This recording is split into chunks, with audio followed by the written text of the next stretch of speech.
Hey everybody, welcome to another episode of the podcast. I'm your host, Brian Keane, best-selling author of the book, The Fitness Mindset and Rewire Your Mindset, here to help you by deconstructing expert guests on all things health, fitness and mindset. Today's guest is the hat-trick appearance on the podcast of Siobhan O'Hagan. So we recorded our first episode back in March 2018. We recorded the second round in June 2019. So I'll link both of those episodes in the show notes for today's episode or in the description where you're listening to the podcast. And if you want to go back at the end of today, you can check out those earlier episodes where we go a little bit more into Siobhan's backstory. In today's podcast, we keep it a bit more focused on disordered eating, Instagram versus reality, and how to stop caring as much about how you look. So on top of those topics, we've also jumped around with a lot of things that you would expect on a third round podcast with the conversations that myself and Siobhan have had previously. So current morning routines, some underrated fat loss tools, her new vlogging experiences through YouTube, the BMI scales and weight, book recommendations, and just habits and routines in general. The one thing I'll say on today's podcast, there's a little bit of a sound chop at times. Siobhan is currently living and residing in Bali, so there's a little bit of a chop at times with the internet connection. So I'm hoping my editor Tommy is going to be able to kind of clean most of that up,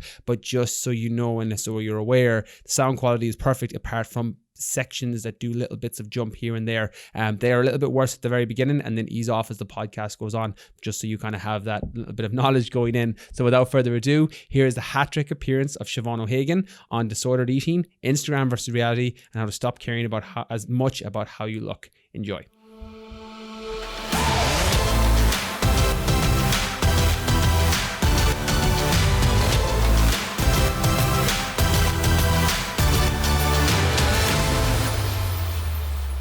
Hey everybody, welcome to another episode of the podcast. I'm delighted to be joined today with my guest, Siobhan O'Hagan. Siobhan is a personal trainer, online coach, and MyProtein sponsored athlete. She is currently living in Bali, and this is her hat-trick appearance on the podcast. In March 2018, we recorded our first episode on living a life of freedom, avoiding fad diets, and how putting accountability photos on Instagram changed her life.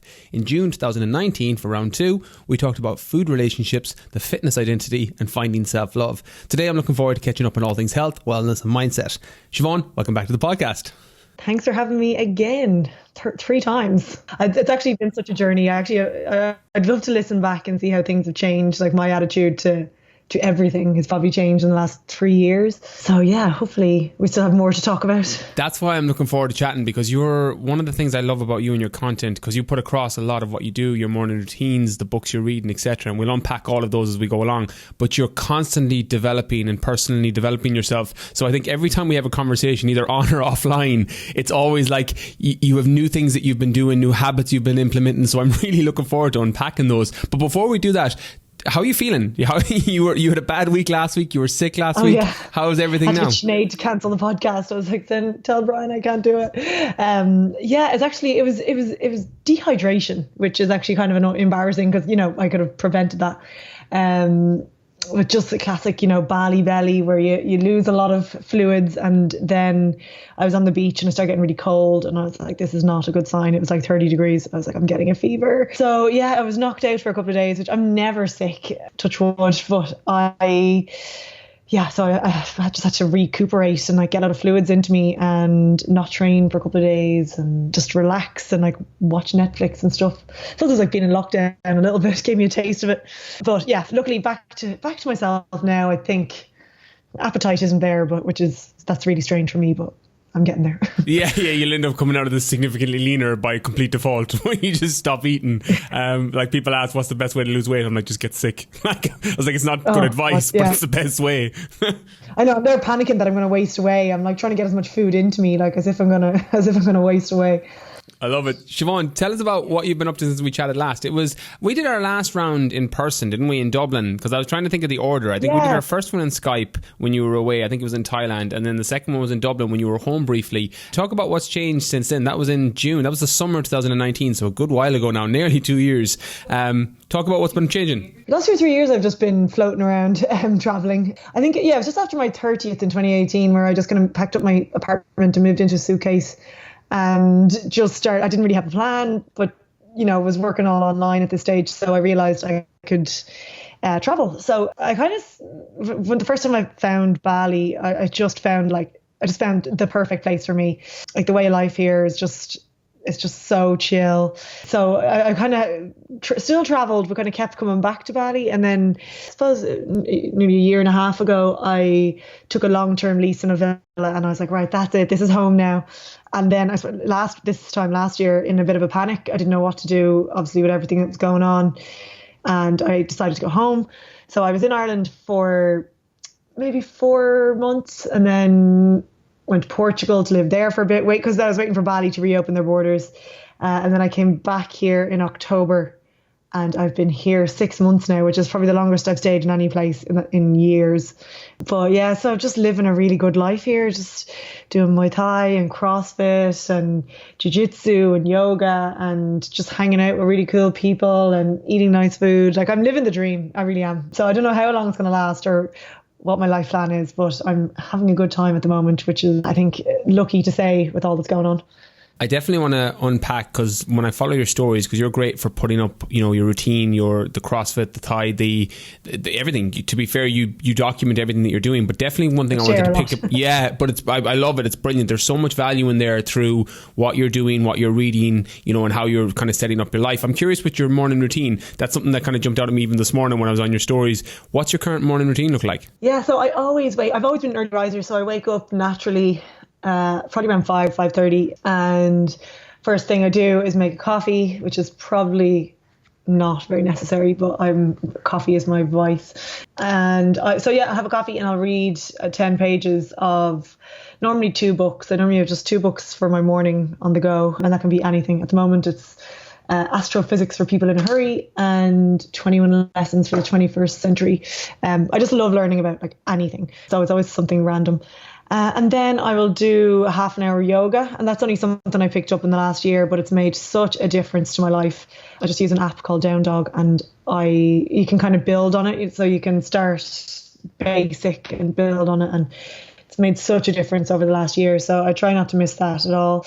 And then after that, I'll open my laptop and do a few client check-ins, and the way I have it set up, that I literally just have to do a little bit in the morning, and then once I get that done, I'm pretty much free for the day. So I try and get it all done before training, which is normally at 9. So I alternate between CrossFit or Muay Thai or Jiu-Jitsu. Then that's my morning, and then I just chill pretty much for the rest of the day and eat. I love it. That's such a great way to break it up. And I'm definitely going to come back on books, because this is always one of my favourite conversations when I chat to you about books. I've read both Neil Tyson deGrasse's Astrophysics for People in a Hurry. It's an easy read. Well, it's not an easy read. It's a short read. Is probably a better description. And then the other book is the same author of Sapiens. I read it directly after I read Sapiens and Homo Deus. Some really good stuff in there too. So we'll definitely come back to that. You mentioned there about your client check-ins, and I want to pick your brain on OH Fitness Furnace, because you've been killing it with people recently. How's that been going? Yeah, it's funny, because I've actually set up the furnace maybe 3 years ago, and obviously it's been a learning curve. I've been learning a lot more, and what works and what doesn't, and it's always been a bit of a battle for me about marketing it, because I always wanted to go with my morals and not do crazy transformations, and I was just always trying to find sustainable methods for my clients, and they slowly built up, and now it's like we've got such high demand, which I'm really happy with. I have 4 coaches working for me, and they're amazing, and the feedback we're getting, it just means then that people are hearing about it, and we've got a waiting list. But yeah, so it's really going well. It's so simple what we're doing. Like, it's literally just teaching people about nutrition, and what I really bring into it though is the mindset part of it, which has been, it's taken mostly from my experience over the last few years, where, I've done all levels of being absolutely shredded, about putting on weight, about, living your life and also wanting to lose weight, and, all these kind of psychology methods and stuff I've learned about over the years. I kind of brought it all in, and it's going really well at the moment. So we're just kind of trying to build an app now so that we can take on more people, which is great. Like, it's not something I'm struggling at all to market anymore. I'm kind of glad that people have tried all the crazy short-term diets, and they've eventually come to me. It's been hard going up against these crazy diets or crazy plans, but now I think it's shining through, and yeah, I'm like, I don't want to big it up anymore.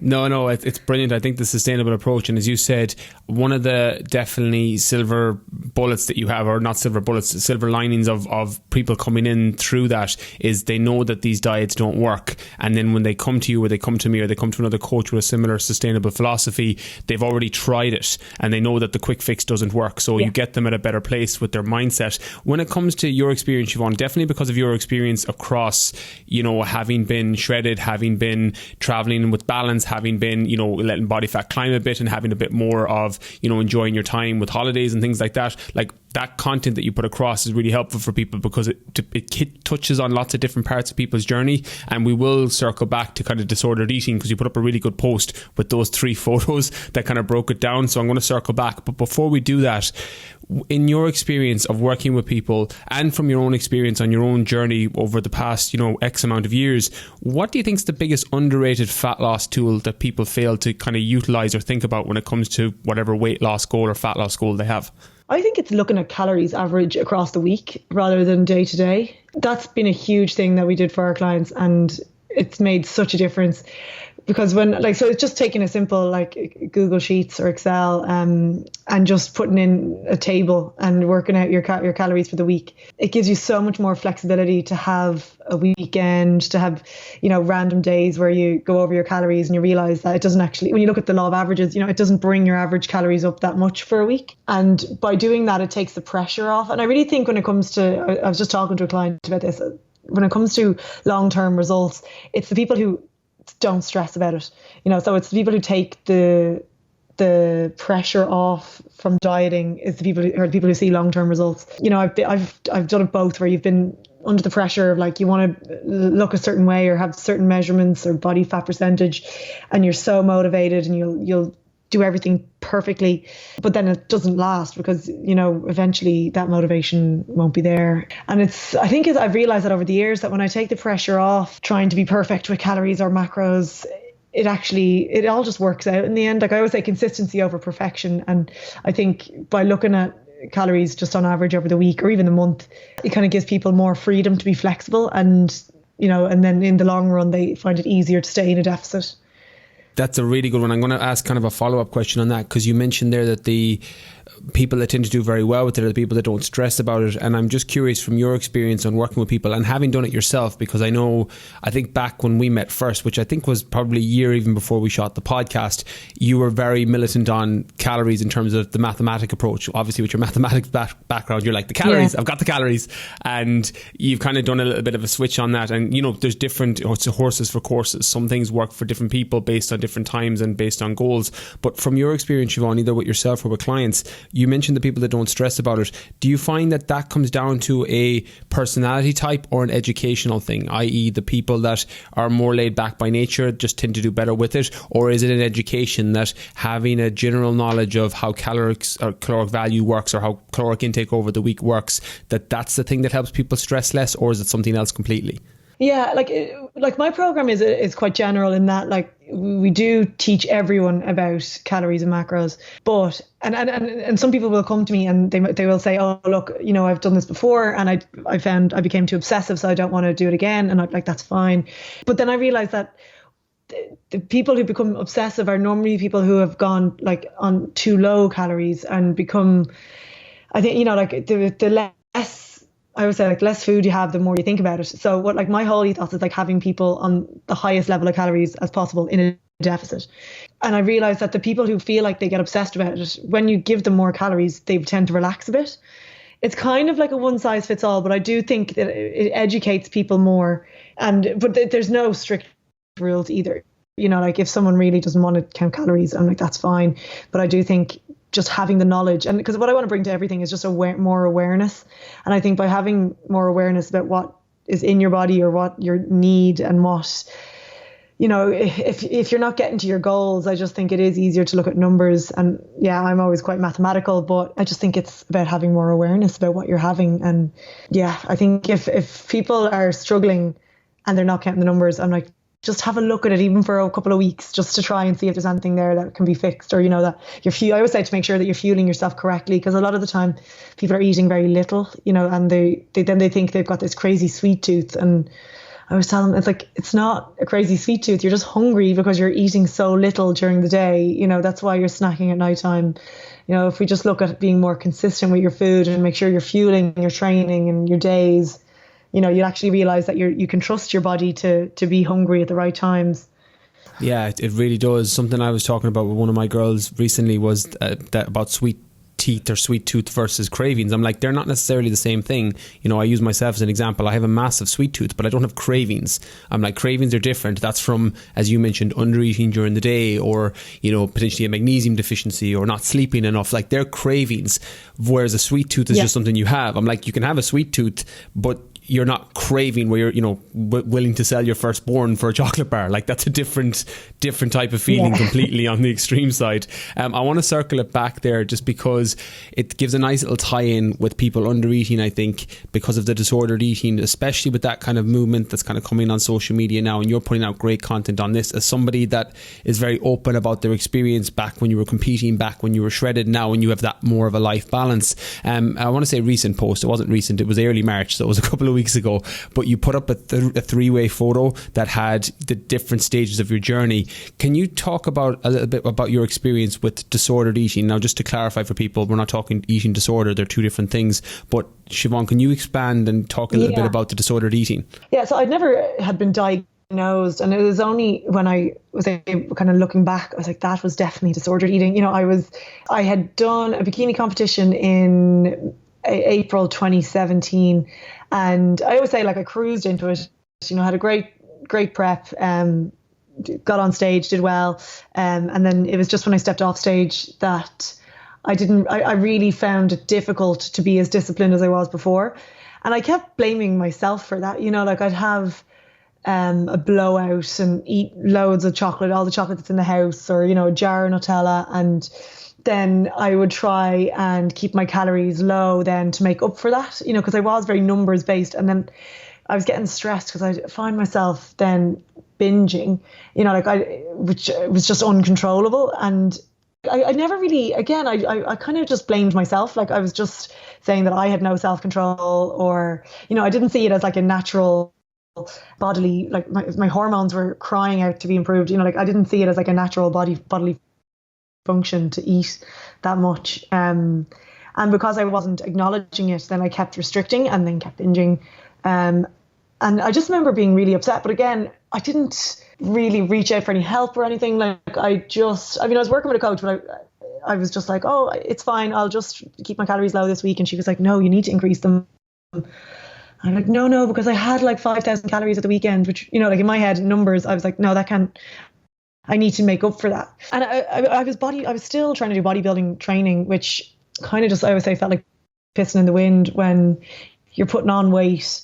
I wasn't really motivated to train as much. You know, it wasn't like where I was seeing the results before the show. And it's only, I suppose it was about 6 months later, I was in Thailand, and I realized that, you know, I could actually have a normal food, or, like, you know, I stopped tracking calories. I just started doing CrossFit, and I started eating, kind of listening to my body a lot more. And yeah, it's only, I suppose it was probably a year later where I was able to look back and go, that was not normal. Like, that, being so obsessed with what I looked like, that I was upset about my food, that I was crying while eating food, is just not okay. And I probably should have reached out for help. I think the funny thing is now, like, I'm probably bigger now than I was then, but, like, I'm just so much happier with my life and my body. And I don't know, I see it so much. There's so many young girls who are desperate to change, when it's like they don't need to change their body. It's like they just need to change their mindset around their body and their relationship with themselves. And that's what I'm trying. That's the kind of the message I try to get out now. It's not like you have to be a certain size. It's like, let's try and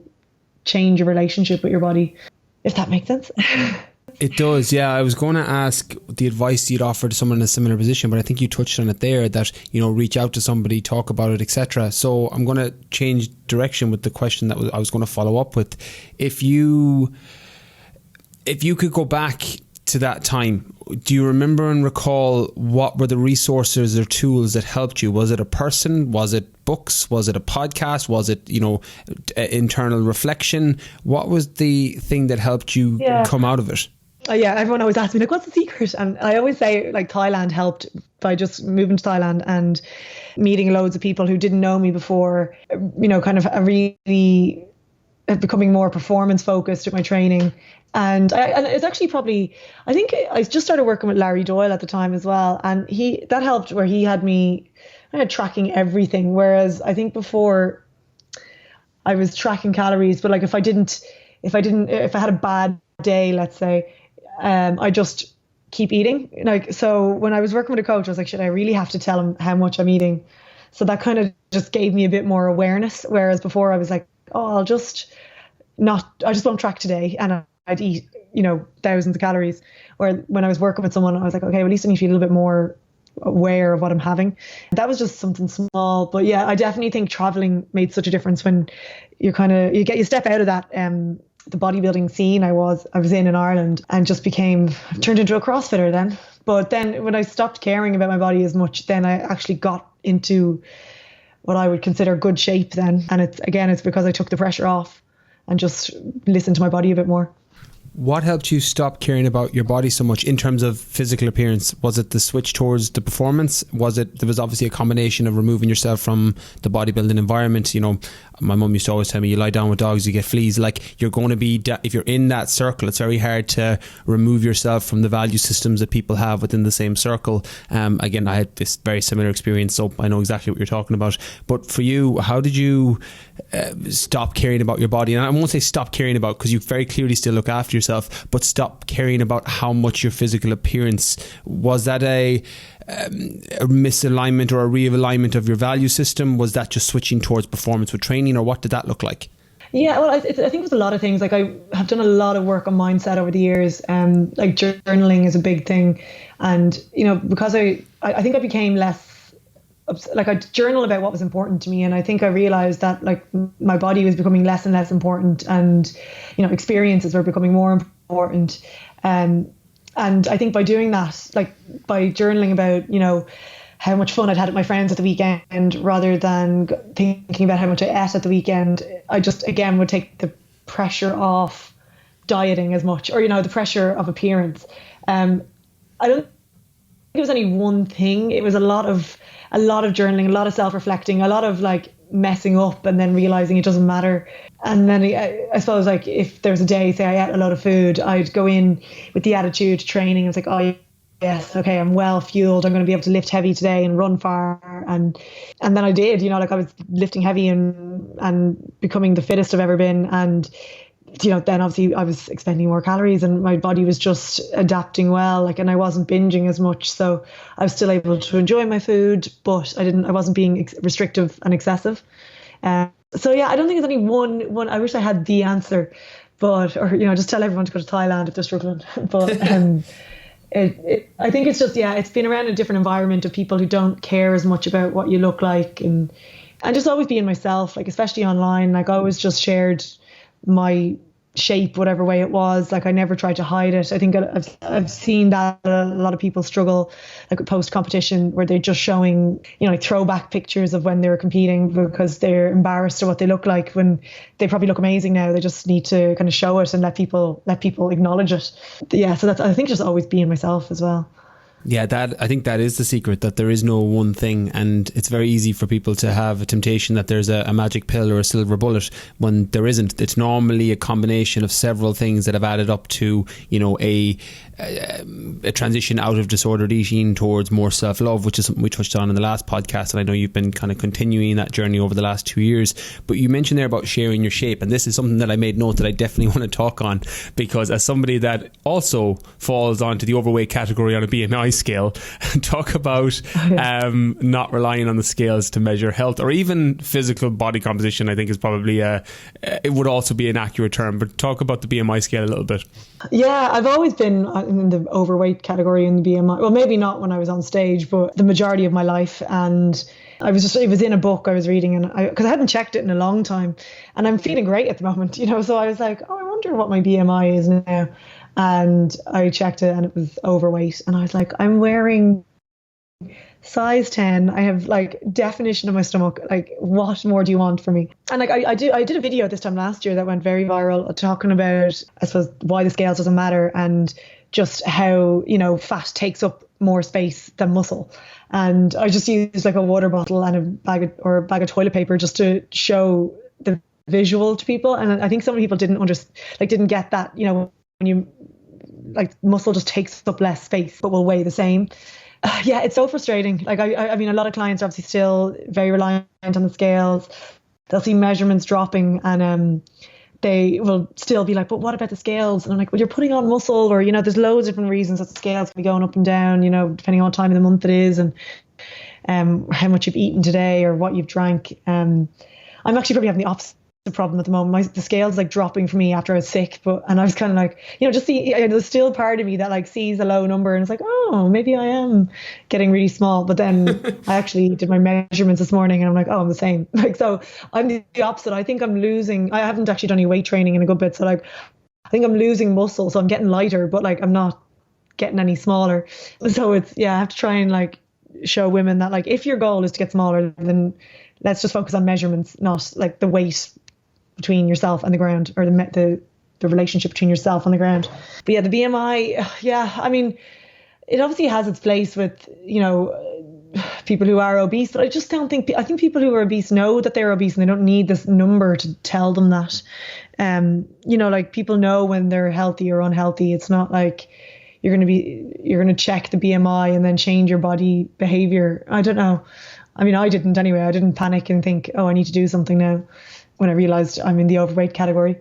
I think people tend to, even though some people can freak out with the BMI, I tend to find, and you might be the same, Siobhan, that people tend to worry more about the scale when they step on a scale and go, oh my God, the weight has gone up. But as you said there, like weight and is a unit of metric. Like muscle is going to look and take up less space on your body, and you can drop weight by dropping muscle, but then you have obviously reduced metabolic rate and all the negatives that come with that. What's your favorite method of tracking? You mentioned measurements there. Is measurements just tracking your actual body measurements your favorite personal method for you and your clients? Yeah, just to get in a simple measuring tape and just around your like waist, hips, arm and thigh, like 4 measurements, and then kind of looking at the sum of it and just watching that come down over time. Because it'll always be very slight, but when you're looking at the sum, there's always like a little change that you can see. And I would say like any kind of change, and the problem is even at that people tend to be like, oh, I'm not really seeing changes in measurements, and I'm like, okay, hold on, what does that mean? You're not really, so you are seeing some, and I have to try and explain that, over the course of 12 weeks, if you dropped a centimeter, that a week, that's a lot off your waist or your hips, or so I'm always trying to explain to them that we want slow progress, because slow progress means long-term results as well. It means that you're doing it in a way that's sustainable. Yeah, I mostly use measurements. I do have the scales, and I do say like if you're going to measure yourself on the scales, to do it every single day or not at all, because like doing it once a week is like just picking a number out of the sky. Like it can be interesting seeing how much the scales changes every day throughout the week. But it's more of an interesting thing. If I find that people are like, tying emotion to it, or like if they care if the scale is going up or down, I always then tell them to just leave it off altogether and just focus on measurements and pictures. I think that's great advice. I want to transition out into the mindset side, and we're going to double back in definitely into books and things along those lines, because as I said, anytime we have a conversation, like I always ask you, what are you reading? I think every conversation we've ever had. But when it comes to mindset, you put up a recent post about, and we've touched on this in the past, but we haven't gone too deep on it, that if you wouldn't ask for their opinions, you don't need to care about it. Can you expand on this a little bit? Oh yeah. So obviously there's a lot of people watching what I do, and everyone has opinions on what I do. So yeah, I can't remember. I don't know what spurred that last week, but I just posted saying, yeah, if you wouldn't care about their opinion, if you wouldn't ask for their opinion, then you shouldn't care about it. And it's because I realized that like the internet, like, is so noisy. When I post something, it's hard to put context on everything. Or you might have someone who just watches my story for the first time and thinks I'm on holidays or something, and just thinks and is angry at me for going on holidays, or, something like that, where they don't have any context of my life or what I'm doing. And then you have people who actually know me inside out, and it's actually scary how well they know me, and will just message me and tell me what I'm doing right or wrong. And it can be quite I suppose, limiting, because I end up kind of questioning everything before I post it, or, saying, is this okay? Can I do that? Will this be construed wrong? And then I just have to remind myself that, the people who have supported me from the start, and, I've got such great support online. So I just focus on the positive as much as I can. And as long as, I'm sure my friends would tell me if I was doing anything actually wrong. But yeah, it's just ignoring the opinion. And that's how I got through life, and how I tell everyone to just ignore what other people think, what they think you should be doing. It's the only way to kind of chase your own happiness, is to not be chasing other people's, or what you think you should be doing to keep other people happy. Is that something you've got better with over the years, or is that something that's always came quite naturally to you? I think it's something I've always done. And I think it's why I was able to do all of this. Quitting my job back in 2015 felt crazy at the time, trying to explain, I just told everyone I was going to be a personal trainer, but I knew there was something in this Instagram thing. I could see it growing, and I knew that would lead to something. And I've done so many things outside my comfort zone that other people wouldn't even try, and it's all worked out for me. So it becomes easier and easier as that it works, that, all these things I've gotten is because I've not listened to what other people think, or, always gone with what leads to my own happiness. And yeah, it's always about being clear on your own values and making decisions based off that. Freedom and happiness have always been my values, and I've just been chasing that. It's working. Again, it clearly is. As I said, one of the things I love about your Instagram page, and this follow-up question is directly specifically for you, because there's not too many people who have big Instagram followings who I would ask this question to, but because your stuff is very raw, you share everything, your life, you share your shape, how you're looking, if you're in the best shape ever, if you've overindulged after a weekend or a holiday, and I love that. It's that transparency, I think, that brings people to you. When I say Instagram versus reality, Siobhan, what comes to your mind? I hate filters.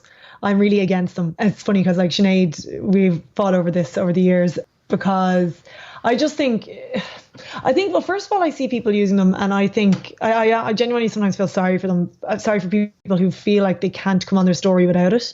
Sometimes I realize that I'm just a bit jealous sometimes, because I've spoken out against them. I can't really use them. There's days where I'm like, oh God, my skin can be really bad, and I've like, God, if only I had a filter. But I realize that's probably why they annoy me as well, is because I can't use them now. But also, I just think there's so many beautiful, subjectively beautiful people who use filters, and I think what kind of message does that give to younger people who think they, if they're seeing their favorite blogger with a full face of makeup on and a filter, and what are they going to think? They can't go on their story without looking perfect. I've realized though that being myself and showing flaws and all, it actually helps my own confidence. I did that post recently because I did an email talking about how I'm no longer talking about cellulite, and again it was spurred from the Instagram versus reality thing, because a lot of people are say they have a great body, and then they're pointing out that they've got cellulite, and they're saying, look, I still love my body. And that used to really annoy me, because I'd look at them and go, you don't even have that much cellulite, you should see mine. God, mine must be really bad. So and I kind of took that message myself and just went with it by just showing my body as it is. If I've got shorts on, if you see cellulite, it's just it. I just don't talk about it, because I realize that that's how you normalize it, is by showing it and not pointing it out. These kind of Instagram versus reality posts where someone's bending over and showing rolls. I'm like, that's not really helping anyone, is it? I don't know. I think to normalize something is just by not pointing it out. Someone asked me recently, or I think a lot of people had never heard of hip dips until influencers started showing them and going, these are okay. And everyone kind of looked in the mirror going, oh, I have those. I didn't realize there was a problem with them. I didn't even know what hip dips were until recently. What are hip dips? Yeah, I have to follow up on that, because I don't know what hip dips are. Yeah, I don't know. It's just the shape of some people's hips, and they dip in. And I don't think anyone would have noticed until people are going, look, it's okay to have these hip dips. And everyone's like, what? Is it a problem? By pointing out that it's okay, it becomes, it's not, or it's making it a flaw then. So yeah, I just try and be myself, and it's not easy. Obviously it's tempting to change things when everyone else is, but I've learned over the years that people respect you being yourself, and it just gives you more confidence. If people like me. I'd rather people like me for the way I am than pretending to be someone else. I'm curious then, and this is something we can take out in a post-edit if it doesn't apply, but is there anything that you don't post on Instagram that, you know, when I think Instagram versus reality, my example is a lot more clear cut. Like, I don't put my daughter's not up there. I don't generally put my family up there. My partner's not up there. I don't put any of my personal stuff really up there. But my business stuff and my philosophy around nutrition, all of that is it's everywhere on the internet. But when it comes to you, Siobhan, because you put up a lot of, like, it's great content and you can get a window into your life. But is there anything that you don't post on Instagram? No. Yeah, like I've always shared my whole life, and it's never really been an issue. Like it was originally started as a way to just to obviously share my program and my ethos around training and nutrition and life. But it's brought so many other amazing opportunities from it. Even just like, I know people are really interested in it. Like, I'd have 50, 60,000 people watching my story, and like, I'm like, why do people even want to watch this? You know, like, I've always feel like I'm not even doing anything interesting. But, you know, it just makes it easy then if I do ever want to sell anything or do an ad. Like, I don't really do that much anymore, but it always is good knowing that, like, I have people's attention if I do ever want to sell anything. But it's not why I do it. Like, I do it because I genuinely enjoy it. I think it's like a narcissistic part of me that likes sharing my life and showing what I'm doing all the time. And, you know, like, I didn't post something yesterday, which is weird. I was vlogging now, is my new thing. You know, then my parents text me like, "Are you okay?" I'm like, "Oh yeah, I forgot that you're like living through me." And with traveling, I just think I just really like sharing my travels. But no, there's nothing. I mean, obviously, I post like probably a total of maybe 3 minutes on my story of my day. And obviously my day is a lot longer than that. So like, there's a lot I don't share, but it's not that I'm keeping anything secret. It's just like, if I'm out for dinner or lunch, or breakfast with friends, you know, I wouldn't normally like share too much, or yeah, like, there's nothing, like, even if I'm out drinking, I often do show that. I think it's like, I want to show that, yeah, I'm just normal. But if I had anything I didn't want to share, like, it's very easy to just take time off or keep somebody quiet if I wanted to, you know, if I was seeing someone, or, which I'm not, you know, everyone thinks like, where's the secret boyfriend? I'm like, no. Yeah, that's a lot harder one to navigate for sure, in terms of like, when's the right time. With your Instagram success, do you think it's down to the fact that you enjoy it? And I ask that question as somebody that I can think of nothing I would rather dislike doing more than putting up my whole life on Instagram. I love podcasts. I love having long form chats with people. And, you know, I put part of my podcasting success down to the fact that I love it so much. Do you think that's why you're so successful with Instagram? Yeah. I mean, a lot of people ask me for tips and like how to grow and everything, but it's all just been so organic for me.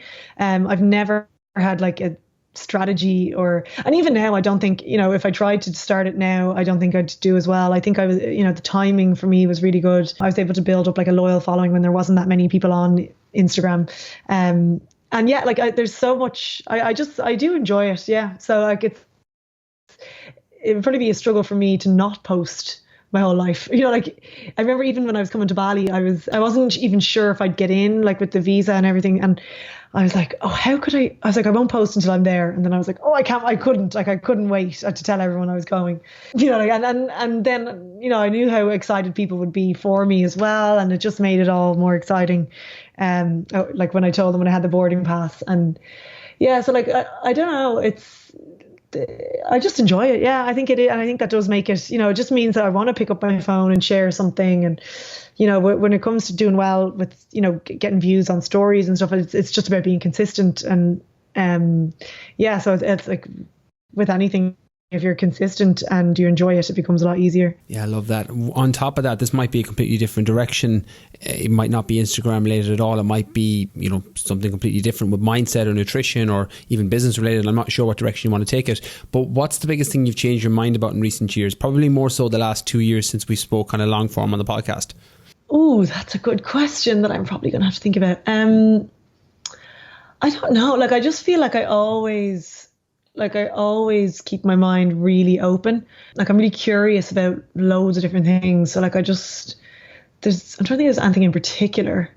Like, I have a lot of thoughts around religion and spirituality and culture. And, I, I don't think anything major has changed. If I think it's just very slowly changing day to day. Like I don't think I've any like polar views than I did before. Probably mainly around nutrition and training. Been like it doesn't really matter what I, like it doesn't matter what I look like, or that's happening over a few years.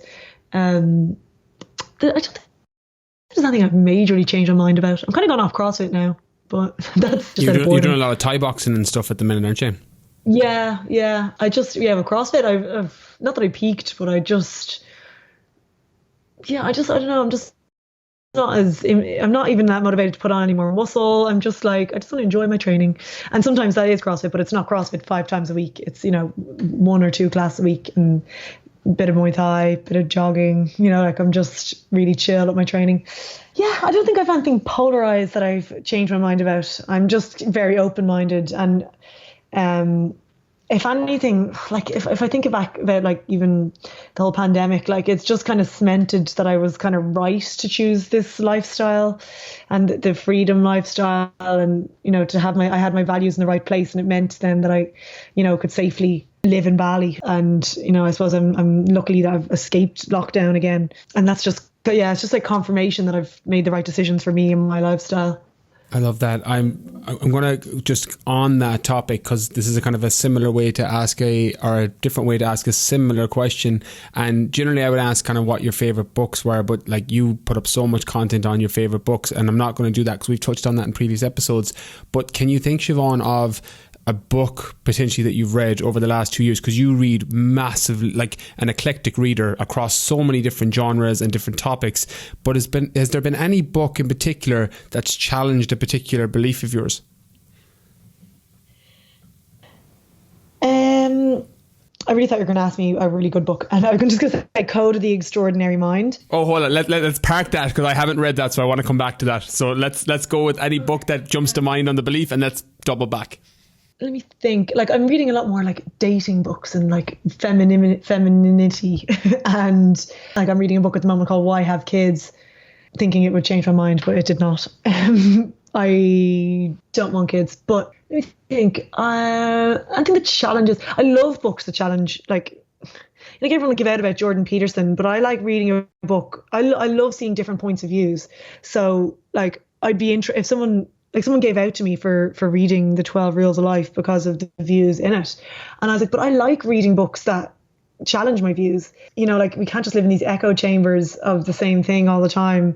Like I like to be challenged in the way I think. And myself and Sinead would read she'd read a lot more spiritual books and I'd read more like scientific. And I love discussing things with her because we would have really different views on it. And she'll tell me, okay, you need to read this, you need to read that. Is there anything that's struck out at me?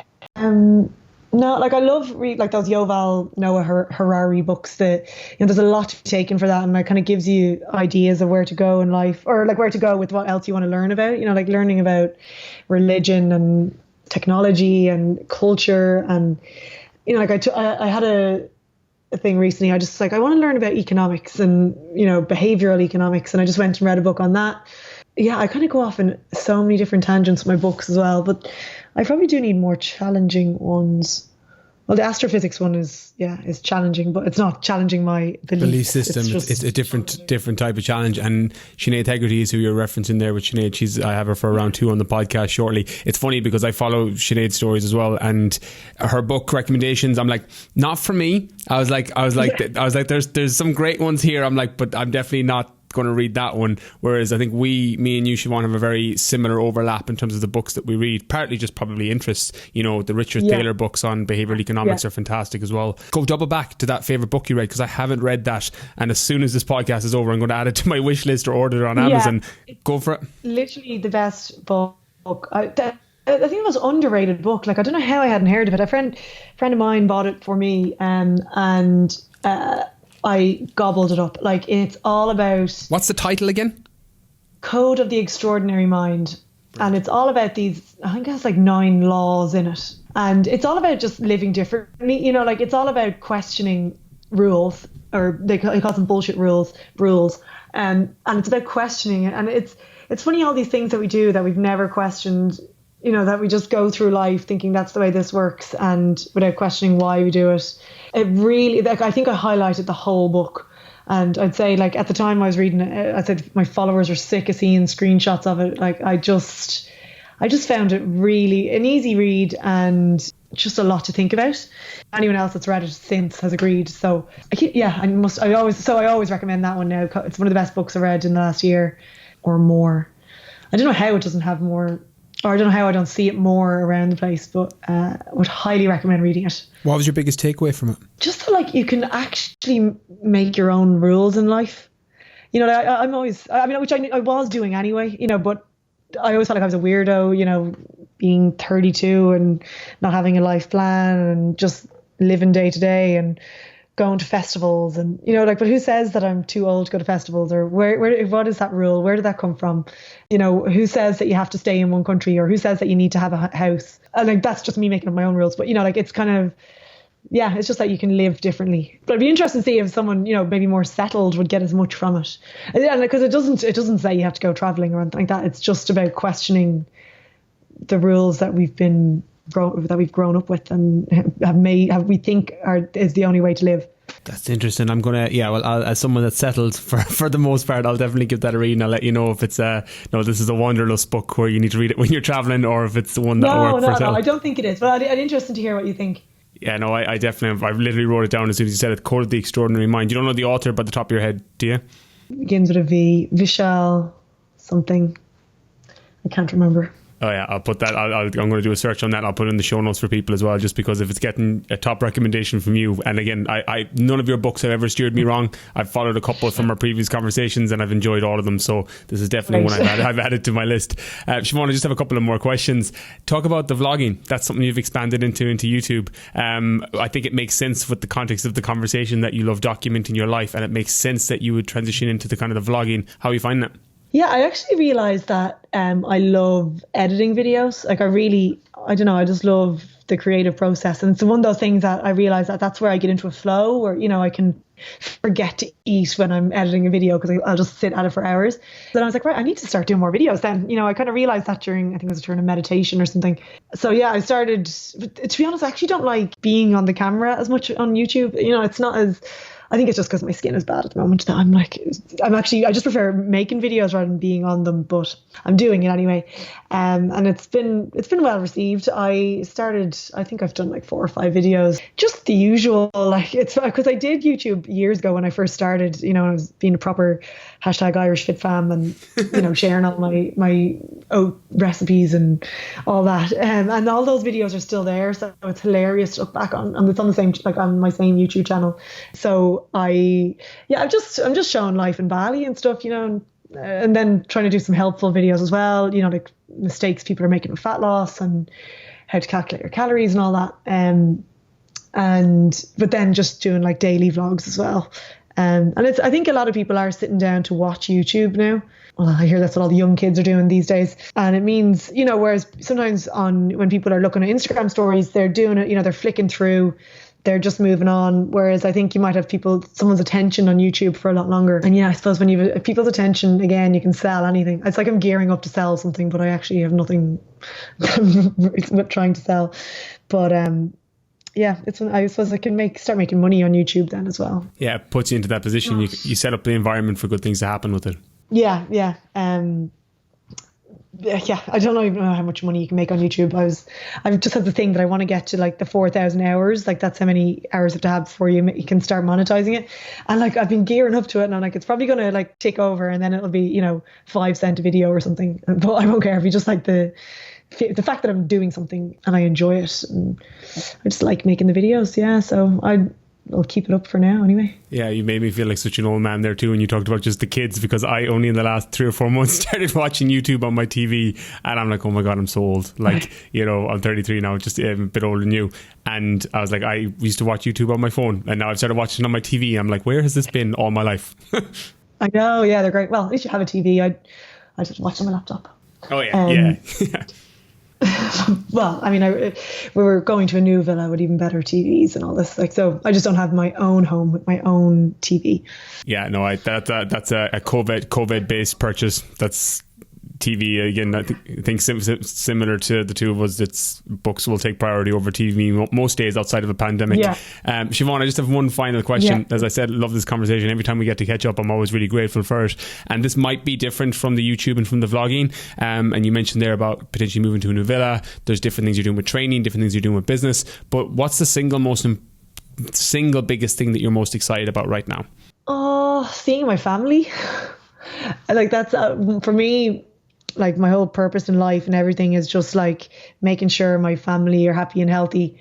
And I don't know when I'm going to see them again. I'm just hoping that things will normalize and I'll get to Europe this summer.